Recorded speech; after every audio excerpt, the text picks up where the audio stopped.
back everybody to Valvetronic Designs. Today we're going to be showing you how to install your R8 and Lamborghini Gallardo exhaust valve controller. This exhaust valve controller works with any aftermarket exhaust that has valves, and it works with your stock exhaust as well. So let's get to the installation.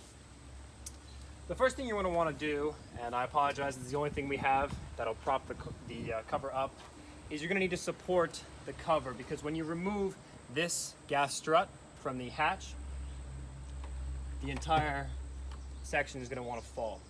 So go ahead and prop the one side up, and the first step is to remove this gas strut. You put a flathead screwdriver in here and then pull it out, and it's very easy to pull out.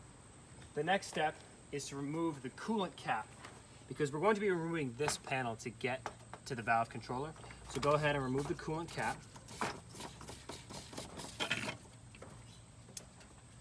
Once that is removed, there are 6 screws, 1, 2, 3, 4, 5, and 6. We've already gone ahead and removed these.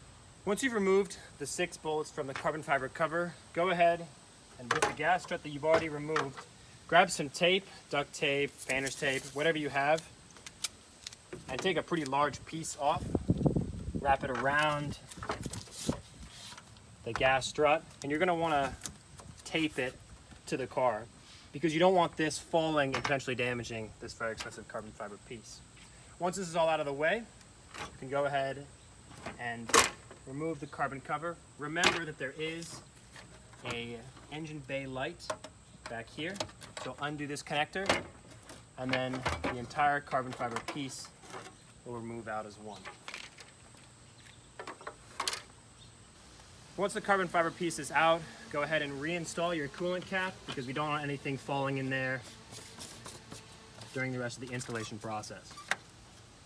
Once the carbon fiber piece is removed and the coolant cap is reinstalled, you're going to need to remove these 2 T30 Torx to remove this metal bracket, and the exhaust valve solenoid sits on this bracket. So go ahead and remove this. It will come right out. And you'll see it'll normally be attached here, but we've removed it. The exhaust valve solenoid right here. To disconnect the solenoid, take a flathead screwdriver and put it behind where the connector sits. You're going to need to fish the screwdriver back, lift the pry tab, and the connector will slide out. Valve solenoid has been disconnected. Go ahead and take your Valvetronic Designs exhaust valve controller and plug the corresponding ends into the factory exhaust valve controller.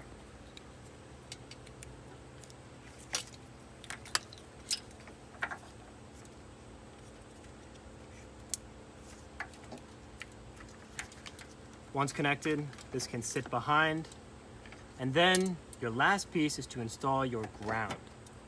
So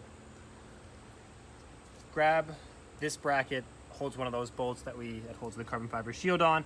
Grab this, and with the exhaust valve controller, reinstall it by sliding it back onto the tab. And with your 2 E30 Torx, put them in by hand.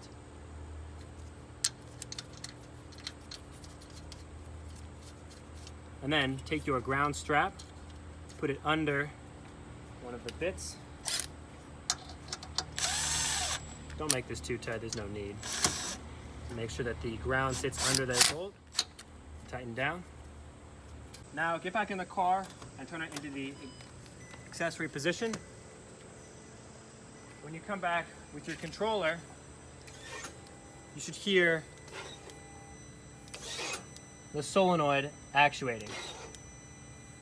You may not hear the valves actuating because there is no vacuum supply to the car, maybe if it's been sitting overnight. But this car has just been running, so there's still vacuum supply.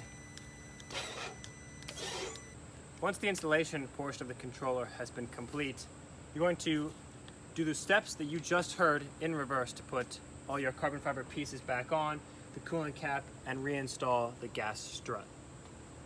Controller, as you can program it into the mirror controls. Start by holding the 2 outer buttons until the center light flashes quickly. Should take roughly 15 seconds or so. And then, this is going to be tricky to film, but I will do my best. Hold the corresponding garage door button and the controller, and once this flashes quickly, like so, you'll hear the indicators flash 3 times, indicating that the controller has been programmed. Next, press the next button and hold. Wait until you see that light flash quickly, and you'll see the indicators flash as well.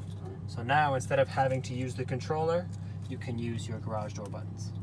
Quiet and loud at the touch of a button. Once the controller has been installed, you now have full access to your OEM or aftermarket exhaust valves. Go out and enjoy. Thanks for watching.